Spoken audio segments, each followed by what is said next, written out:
The nasal septum subdivides the nasal cavity into right and left halves, and it's going to be comprised of both osseous components and cartilaginous components, and then lined by nasal mucosa.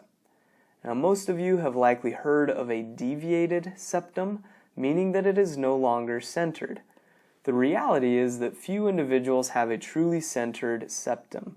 In fact, almost everybody has some amount of deviation. However, it only becomes a problem if it's so far of a deviation that it starts to block off one side or the other.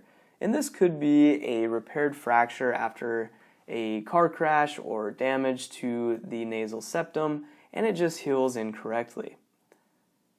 Now, the four component pieces of the skeletal system that make up the septum begin anteriorly with the septal cartilage.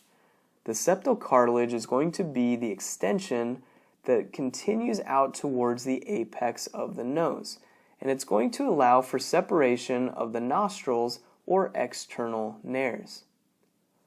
The septal cartilage is going to be connected to the perpendicular plate of the ethmoid bone, a midline extension inferiorly down away from the body of the ethmoid. Recall that the olfactory nerves descended down through the cribriform plate to either side of the crista galli, and that trajectory is going to continue to either side of the perpendicular plate of the ethmoid within the nasal cavities. Inferior to the perpendicular plate of the ethmoid, we see the vomer, a wedge-like bone that is going to be positioned in such a way to subdivide the cavity posteriorly. Here we can see an internal nares to the right side, and there would also be one to the left.